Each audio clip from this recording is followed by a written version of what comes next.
Hi there. I'm your nurse. I will be precepting you today, and welcome to the GI unit. We cover lots of ostomies, NG tubes, some small bowel obstructions, and there's a lot of variety that we see on this floor. I see that you graduated from Marquette this past spring. Go Golden Eagles. I will be talking to you a little bit about the abdomen itself, the physiological structure as well, or the structure and the physiological function of the digestive system and what's inside the abdomen, and a little bit more digging into what this entails.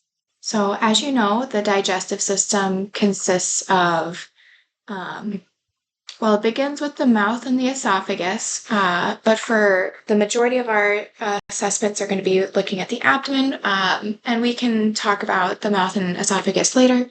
But what I'll be talking to you about is the stomach, the pancreas, the liver, the gallbladder, small intestines, and large intestines. And the main thing that the GI system is responsible for is digestion of the body and or of food in the body that or intake of any kind. So the gas and there's going to be varying pH at different points within the GI system, and this will affect the function of how we're able to break down food and absorb in different areas. So within the stomach, the gastric pH will be between 1.5 and 4. And so this is relevant for an NG tube placement. If you were to do residual pH testing, it would need to be in that range. For a J tube, this would be placed in often the jejunum or within the small intestine. And this aspiration pH will be at 6. So when you draw back and test the pH, it should be 6.0 or close to. And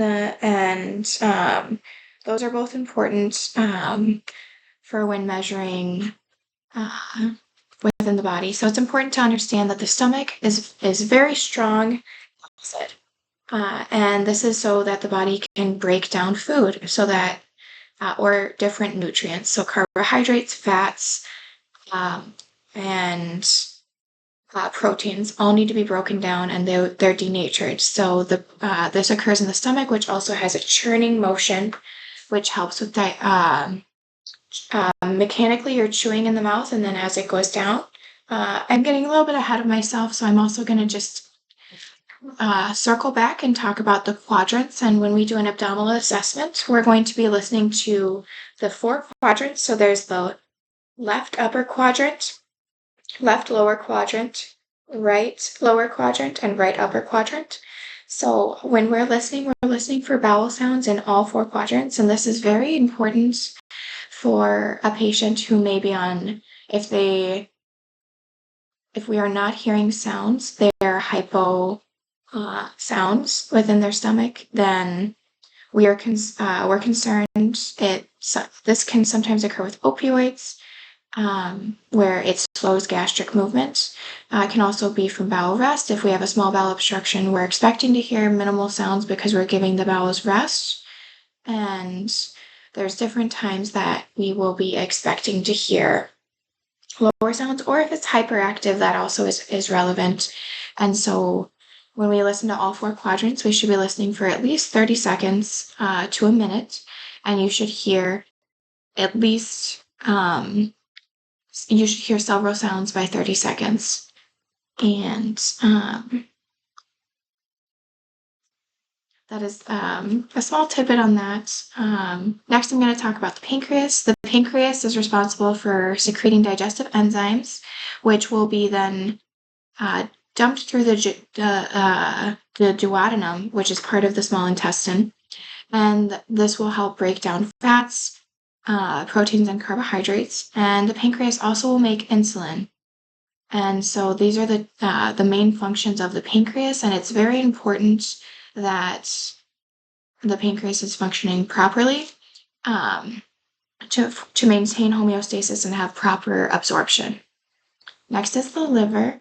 The liver has many functions, but mainly within digestion, it helps process nutrients that are absorbed in the small intestines, and bile from the liver will be secreted into the small intestines, and this is very important for the digestion of fat. And there are also some fat-soluble vitamins, such as vitamins A, E, and K, which need to, because they're fat-soluble, they need to be partially broken down in order to be absorbed. And the liver also can help detoxify from harmful chemicals or toxins that come into the body, and this is very relevant for breakdown of medicine. This often occurs in the liver. Next is the gallbladder, which will store bile from the liver, and then it will release.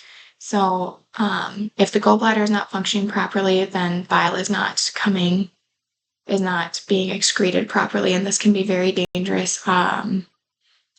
Or if it's creating too much, we monitor the function, and if someone were to be having gallstones, this may be very painful.